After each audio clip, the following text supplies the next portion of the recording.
अस्सलामुअलैकुम वियर्स। अगर जमात नहम के बच्चे परेशान हो और ये सोच रहे हो कि क्या क्लास 9 का गेस्ट पेपर आएगा या नहीं आएगा, हाँ जरूर आएगा। बीएनएस टीम इसीलिए तो आपकी खिदमत कर रही है। क्लास 9th गेस्ट पेपर हाजिर खिदमत है और इंशाल्लाह ये तमाम वो सवालात हैं जो आपके पेपर में एक बार नहीं, दो बार नहीं, तीन बार नहीं, बल्कि बार बार पूछे गए हैं। और हाँ, याद रखिएगा, अगर आप स्मार्ट सिलेबस के तहत तैयारी कर रहे हैं तो आपको जो टॉपिक्स छुड़ाए गए हैं, अगर कोई ऐसा क्वेश्चन बता दूं जो आपके स्मार्ट सिलेबस में इंक्लूड ना हो या आपके टीचर ने आपको ना पढ़ाया हो तो आप स्किप कर सकते हैं, क्योंकि मेरा मकसद वो सवालात बताना है। और हाँ, अगर आप ये याद कर लेंगे तो इंशाल्लाह आप पेपर में अच्छे तरीके से अच्छे नंबरात हासिल कर सकेंगे। अजीज तलबा कराम, अगर मैं बात करूं आपके केमिस्ट्री के पेपर की, जो 60 नंबरों पर मुश्तमिल होगा, जो सेक्शन ए होगा एमसीक्यूज बेस्ड होगा, सेक्शन बी जो होगा शॉर्ट क्वेश्चन बेस्ड होगा और सेक्शन सी जो होगा लॉन्ग क्वेश्चन बेस्ड होगा। अगर आप ये जानना चाहते हैं कि पेपर पैटर्न कैसा होगा तो आप हमारी ये वीडियो देख सकते हैं जो आई बटन में आपको दिखाई दे रही है।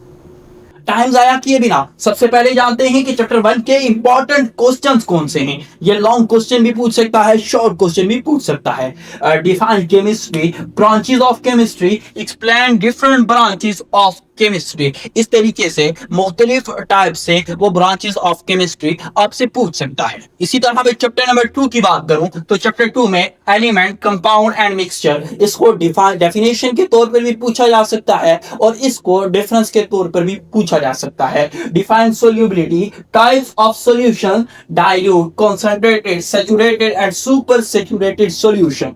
इसी तरह difference between solution, colloid and suspension, ये भी आपसे वो डिफरेंस के तौर पे भी पूछ सकता है और डेफिनेशन के तौर पर भी पूछ सकता है। Explain types of mixture with examples, ये भी आपसे वो शॉर्ट क्वेश्चन के तौर पर पूछ सकता है। चैप्टर 3 के इंपॉर्टेंट क्वेश्चंस की अगर मैं बात करूं तो रदरफोर्ड एटॉमिक मॉडल है, इसी तरह difference between shell and sub shell है, आइसोटॉप्स हैं, difference explain Bohr model with diagram, ये भी पूछा जाएगा। यूजेस ऑफ आइसोटॉप्स भी आपसे पूछे जा सकते हैं और शॉर्ट में भी पूछे जाएंगे और लॉन्ग में भी पूछे जाएंगे। और आइसोटॉप जो है वो इस चैप्टर का मोस्ट इंपॉर्टेंट क्वेश्चन समझ लें। इसी तरह मैं चैप्टर 4 की बात करूं तो identification of groups and period आपसे पूछा जाएगा। Define ionisation energy and its strength आपसे पूछा जाएगा। डिफाइन शील्डिंग इफेक्ट आपसे पूछा जाएगा। Properties of alkali, transition metals and non metals, ये भी आपसे पूछा जाएगा। ट्रांजिशन एलिमेंट्स आपसे पूछे जा सकते हैं इस चैप्टर से। हैलोजन डिस्प्लेसमेंट रिएक्शन आपसे पूछे जा सकते हैं। रिएक्टिविटी ट्रेंड ऑफ हैलोजेंस, ये भी आपसे पूछे जा सकते हैं। चैप्टर 5 की बात करूं तो dipole dipole force and differ from hydrogen bonding, ये सवाल मोस्ट इंपॉर्टेंट है और बहुत से पेपर्स में पूछा गया है।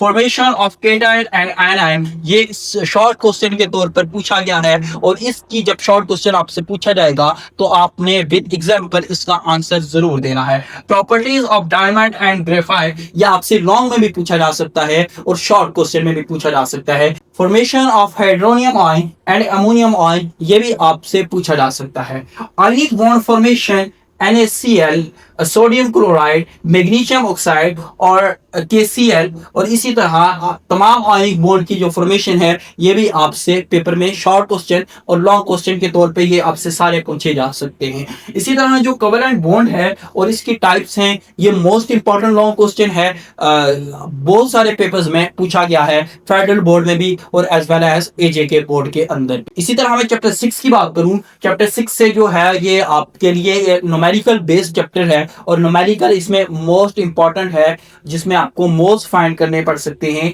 और एम्पिरिकल फार्मूला और मॉलिक्यूलर फार्मूला, इसकी आपसे डेफिनेशन पूछी जा सकती है और आपको मैथ्स फाइंड करने के लिए या मोल्स फाइंड करने के लिए एक न्यूमेरिकल भी दिया जा सकता है। और ये जो न्यूमेरिकल दिया जाएगा एंड मुमकिन है कि ये लॉन्ग क्वेश्चन में आपसे पूछा जाए, जो आपका सेक्शन सी है, क्वेश्चन नंबर 2 है। क्वेश्चन नंबर 2 का जो पार्ट बी होगा, हो सकता है वो न्यूमेरिकल बेस्ड हो। अगर वो न्यूमेरिकल न्यूमेरिकल बेस्ड हुआ एंड मुमकिन है कि उसका जो न्यूमेरिकल होगा वो चैप्टर नंबर 6 से पूछा जाए। इसी तरह मैं चैप्टर नंबर 7 की बात करूं तो ऑक्सीडेशन एंड रिडक्शन है। इसी तरह ऑक्सीडाइजिंग एंड रिड्यूसिंग एजेंट्स आपको फाइंड करने पड़ सकते हैं, रस्टिंग है, कोरिजन है, और इसी तरह oxidation and reduction in reaction है, इसकी आपको आइडेंटिफिकेशन करनी पड़ सकती है। इसी तरह मैं चैप्टर नंबर 8 की बात करूं तो डिफाइन सिस्टम्स एंड सराउंडिंग्स है, एक्सोथर्मिक एंड एंडोथर्मिक रिएक्शन है, डिफाइन कैटलिस्ट है, डिफाइन एक्टिवेशन एनर्जी है, और इंथैल्पी कैलकुलेशंस है। और ये भी आपसे जो है इंथैल्पी कैलकुलेशंस जो है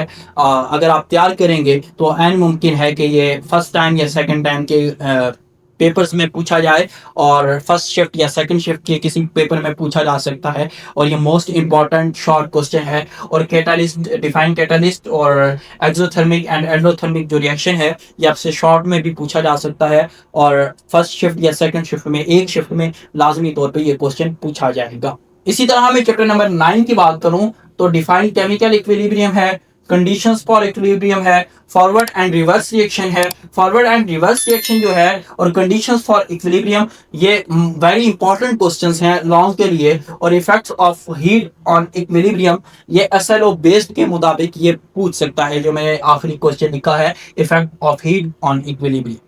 इसी तरह मैं चैप्टर नंबर 10 की बात करूं तो चैप्टर नंबर 10 में जो पहला मैंने क्वेश्चन लिखा है वो Bronsted Lowry acid and base है, यह आपसे पूछ सकता है। इसी तरह लॉन्ग में पूछ सकता है। और इसी तरह properties of acid and bases हैं, ये आपसे शॉर्ट में पूछ सकता है कि प्रॉपर्टीज ऑफ एसिड्स लिखो या प्रॉपर्टीज ऑफ बेस लिखो, तो आपको लिखना पड़ेगा। और इसी तरह में ammonia acts like a weak base, ये भी आपसे शॉर्ट क्वेश्चन के तौर पे पूछा जाएगा। और ये मोस्ट आपने जितने भी पास पेपर देखें तकरीबन या फर्स्ट शिफ्ट में या सेकंड शिफ्ट में ये क्वेश्चन लाजमी पूछा गया है।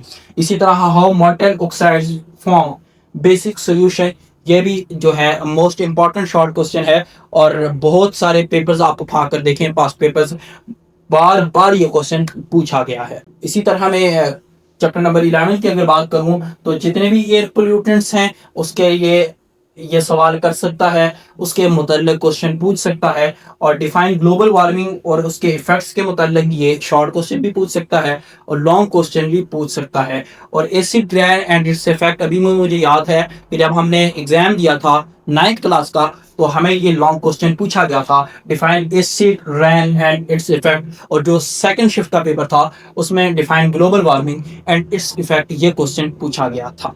चैप्टर नंबर 12 की अगर मैं बात करूं तो वाटर ट्रीटमेंट मेथड है, वाटर ब्रॉन डिजीज है, फर्टिलाइजर्स है, और इंपॉर्टेंस ऑफ क्लीन वाटर है। ये जो 4 से 5 सवाल हैं ये आपसे पूछे जा सकते हैं चैप्टर नंबर 12 से। इसी तरह मैं चैप्टर नंबर 13 की बात करूं तो molecular condensed and structural formula, ये क्वेश्चन जो है इंपॉर्टेंट है।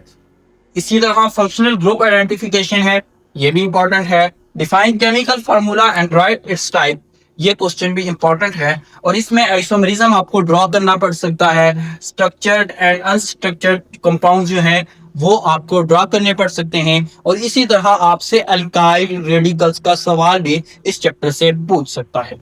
चैप्टर नंबर 14 की अगर मैं बात करूं तो इसमें define alkenes, properties of alkenes, preparation and reaction of alkenes और हेलोजिनेशन ऑफ एल्केन्स, ये 4 सवाल जो हैं वो लॉन्ग में या शॉर्ट में पूछ सकता है। और यही इंपॉर्टेंट सवाल हैं चैप्टर नंबर 14 के। चैप्टर नंबर 15 की जो मैं बात करूं, चैप्टर नंबर 15 में जो टेबल है 15.7 का, ये मोस्ट इंपॉर्टेंट टेबल है, या आपने किसी सूरत छोड़ना ही नहीं है। और बायोमॉलिक्यूल्स में लिपिड, प्रोटीन, कार्बोहाइड्रेट्स, इसकी इंपॉर्टेंस पूछ सकता है, इसकी क्लासिफिकेशन पूछ सकता है, या इसका फंक्शन पूछ सकता है। शॉर्ट में अगर आया तो इंपॉर्टेंस पूछी जाएगी या फंक्शन पूछी जाएगी कि फंक्शन ऑफ लिपिड्स बता दें, या इंपॉर्टेंस ऑफ लिपिड्स है, कार्बोहाइड्रेट्स है, तो प्रोटीन्स है। अगर आपको लॉन्ग क्वेश्चन आया तो लॉन्ग क्वेश्चन मोस्ट इंपॉर्टेंट यही है कि आपसे क्लासिफिकेशन ऑफ कार्बोहाइड्रेट्स पूछेगा।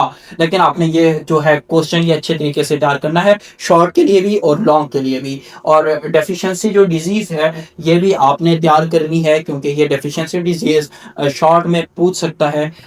तो अजीज तलबा कराम, 15 चैप्टर से जो आगे हैं या आपके क्योंकि सिलेबस में इंक्लूड नहीं है, तो इसीलिए मैंने आगे का गैस जो है 15 चैप्टर से आगे का वो अपने गेस्ट पेपर में शामिल नहीं किया।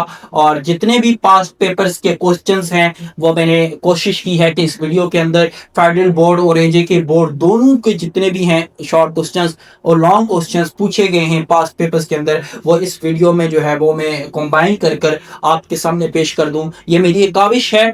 दुआओं में ज़रूर याद रखिएगा, मेरे चैनल को ज़रूर सब्सक्राइब कीजिएगा, एक अच्छा सा कमेंट ज़रूर करके जाइएगा, अपने दोस्तों के साथ शेयर करना मत भूलिएगा। और अगर आप हमारा व्हाट्सएप चैनल ज्वाइन करना चाहते हैं तो लिंक डिस्क्रिप्शन में मौजूद है। नेक्स्ट वीडियो तक के लिए दीजिए इजाज़त, तब तक के लिए अल्लाह हाफिज़।